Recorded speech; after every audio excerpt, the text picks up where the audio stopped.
एक दिन मैं पहाड़ियों से गुजरता हुआ हाईवे की तरफ जा रहा था कि अचानक बर्फ का एक बहुत बड़ा गोला मेरी कार से आकर टकराया। मुझे कुछ नज़र नहीं आ रहा था। मैंने एकदम से ब्रेक लगाई। मैं बहुत डर गया था। जाहिर है, जब आप इतनी ऊंचाई पर होते हैं तो ऐसा ही होता है। मैंने अपनी गाड़ी को साइड पर किया और स्नो के रुकने का इंतज़ार करने लगा। आधे घंटे बाद जब मैंने फील किया कि अब स्नो कम हो गई है तो मैंने अपना सफ़र कंटिन्यू किया। अभी मैं कुछ आगे ही गया था कि मैंने देखा एक एम्बुलेंस के क्रू एक आदमी की हेल्प कर रहे हैं और उनकी गाड़ी आहिस्ता चल रही है। मुझे याद आया कि अगर उस वक्त मैं उस ब्लाइंडिंग स्नो में अपना सफ़र कंटिन्यू रखता तो शायद मैं उनकी गाड़ी को हिट कर देता। मेरे उस डर की वजह से उस दिन मेरी लाइफ बच गई।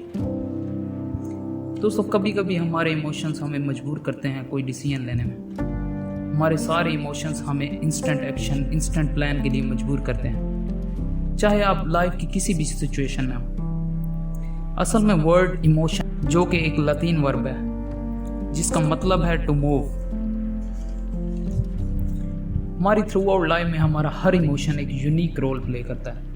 बहुत सारे रिसर्चेस ने शो किया है कि कैसे हर इमोशन हमारी बॉडी को डिफरेंट काइंड ऑफ रिस्पॉन्स के लिए प्रिपेयर करता है। एग्जाम्पल, जब भी हमें गुस्सा आता है तो हमारे ब्लड का फ्लो हाथों की तरफ हो जाता है, जिससे हमें किसी वेपन को पकड़ने में आसानी होती है। हमारा हार्ट रेट इंक्रीज हो जाता है और साथ ही साथ हमारी बॉडी में एक हार्मोन जनरेट होता है जिसे हम एड्रेनलिन कहते हैं, जो कि हमारी बॉडी को एनर्जी से भर देता है, जिससे फिर हमारी बॉडी रेडी होती है कोई भी एक्शन लेने के लिए।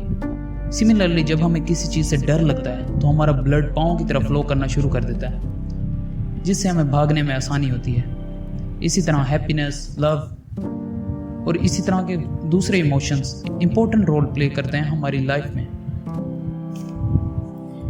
एग्जाम्पल, जब भी हम कभी सरप्राइज होते हैं किसी चीज़ को लेकर, तो आपने नोट किया होगा कि हम अपनी आईब्रोज को लिफ्ट अप कर लेते हैं, जिससे मोर लाइट हमारे रेटिना को स्ट्राइक करती है।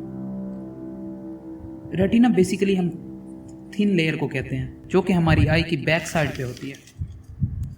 रेटिना का मेन पर्पस लाइट को रिसीव करके उसे न्यूट्रल सिग्नल में कन्वर्ट करना होता है और फिर वही सिग्नल ब्रेन को सेंड कर दिया जाता है उसे अच्छे से रिकॉग्नाइज करने के लिए, जिसकी वजह से हमारे लिए फिगर आउट करना आसान हो जाता है कि क्या चल रहा है हमारे आसपास और अब हमें क्या एक्शन लेना चाहिए। Our two minds. एक फ्रेंड ने मुझे बताया कि उसे डाइवोर्स हो गया है।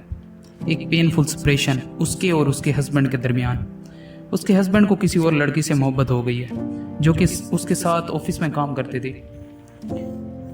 काफ़ी दिन हमारा घर में झगड़ा होता रहा, कभी पैसे को लेकर और कभी बच्चों को लेकर, और फिर अचानक एक दिन वो घर छोड़कर चला गया। उसके कुछ महीनों बाद मेरी फ्रेंड ने मुझे बताया कि अब उसे तन्हाई, अकेले रहना, ये सब चीज़ें अच्छे लगने लगी हैं। अब मैं उसके बारे में नहीं सोचती, आई डोंट रियली केयर। लेकिन जब वो ये बता रही थी उस वक्त उसकी आंखों में आंसू थे। आंखों से आंसुओं के उस लम्हे को आसानी से इग्नोर किया जा सकता था, लेकिन ऐसी सिचुएशन में किसी को समझना और इसके साथ हमदर्दी जिताना आसान नहीं है। उसके लिए आपको सबसे पहले खुद इमोशनली स्ट्रॉन्ग होना पड़ता है। दोस्तों, हमारे ब्रेन में दो हिस्से होते हैं, एक जिसे हम रैशनल ब्रेन कहते हैं और दूसरा इमोशनल ब्रेन। एक जो सोचता है और दूसरा जो कि फील करता है।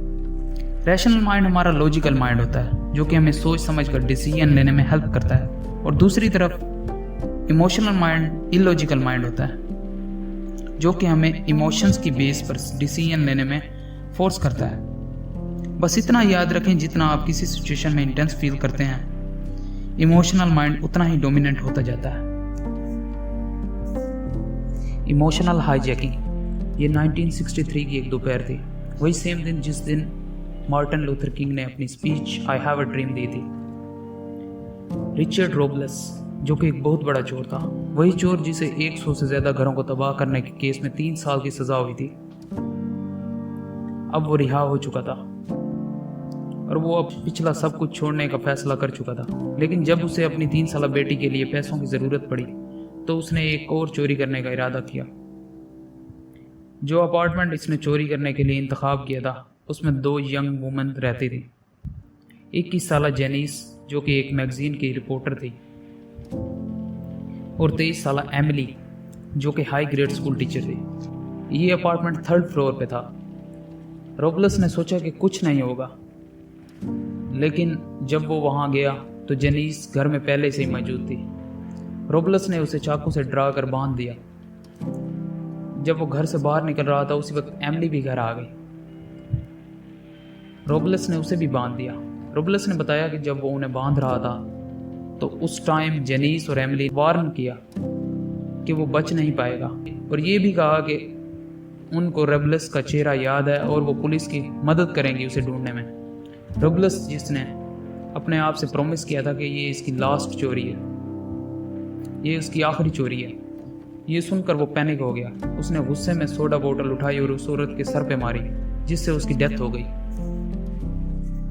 उस दिन से रोबलस इस बात पर अफसोस करता रहा कि अगर उस दिन वो चंद मिनट के लिए अपने गुस्से पर कंट्रोल कर लेता तो शायद उसे ये दिन ना देखना पड़ता। वो जेल में बैठा ये वाकया सुना रहा था। दोस्तों, अब अगर हम उसकी सिचुएशन को ऑब्जर्व करें तो हमें ये पता चलता है कि इमोशंस कितने पावरफुल होते हैं, जो कि आपकी सोचने समझने की सलाहियत को हाईजैक कर लेते हैं। हालांकि ये हाईजैकिंग सिर्फ एक लम्हे के लिए होती है, जो कि हमें ट्रिगर करती है इंस्टेंट रिएक्ट करने में। इससे पहले कि हमारे थिंकिंग माइंड को कुछ सोचने का मौका मिले, हम कुछ ना कुछ गलत कर चुके होते हैं।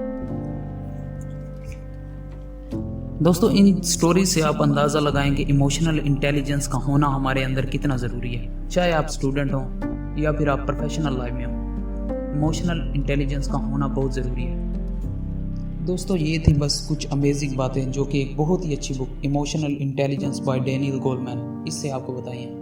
वीडियो अच्छी लगी हो तो लाइक कीजिए, सब्सक्राइब कीजिए। मैं ऐसी ही अच्छी अच्छी बातें आपसे शेयर करता रहूँगा। And finally, thanks for watching.